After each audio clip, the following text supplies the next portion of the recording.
life, like every life, presents challenges that demand responses. Some small, like a moment of frustration or an unexpected inconvenience. But others feel bigger, like they're threatening my stability, my income, my very well-being.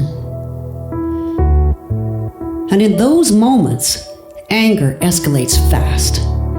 And it's not wrong necessarily, it's a signal. Something's off. A boundary's being crossed, and something has to be done about it. But if I don't check it, that anger can hijack my thinking, and I become reactive, fighting blindly instead of positioning myself to win, or at least not lose. To be in control of the situation, I have to be in control of myself. I have to think about how I'm going to handle it, especially in situations where I feel threatened or attacked. I may not have any good options in that moment, but I can always weigh out the options available and then choose the most effective path forward. Because I know if I can just check myself long enough to step back and see the bigger picture, I'll be all right. That's when I know I have the ability to navigate my way through it. And that includes more than just crisis moments. It's in the everyday conversations, interactions, and decisions, the ones that have the potential to escalate. Whether it's an uncomfortable conversation with someone I care about, a disagreement at work, a job interview, or a potential opportunity, I don't wait until I'm in it to get centered. I center myself way before it even begins. I ask myself, what is this about? Why am I in this situation? What would be the best case scenario possible? What would a win look like, not just for me, but for everyone involved? And I try to be really honest with myself, because I know from experience that if I'm too attached to the outcome, I get nervous and I just don't do as well.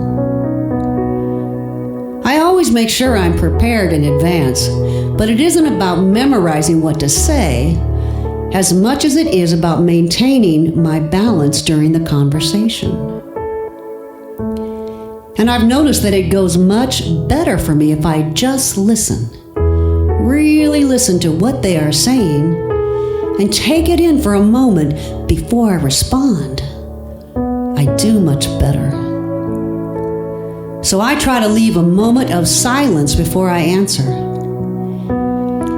And that means I'm not thinking of my response while the other person's still talking. I'm absorbing what's being said. And then when I do respond, it's not from a knee-jerk reaction, and I don't let something reactive come out of my mouth.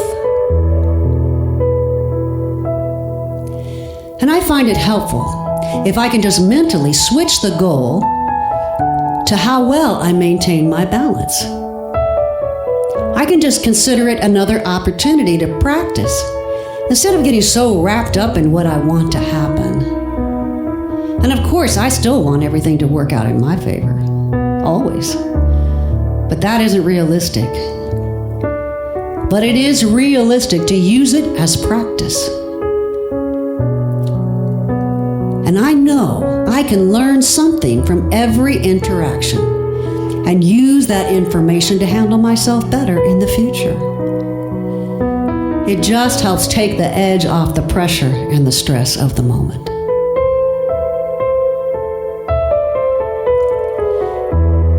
One of my intentions is to connect in some small way, because after all, everyone has their struggles and goals, no matter who they are or what their situation happens to be right now.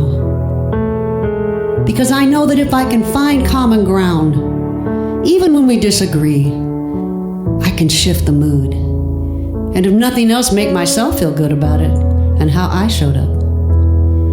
And that makes the interaction a win.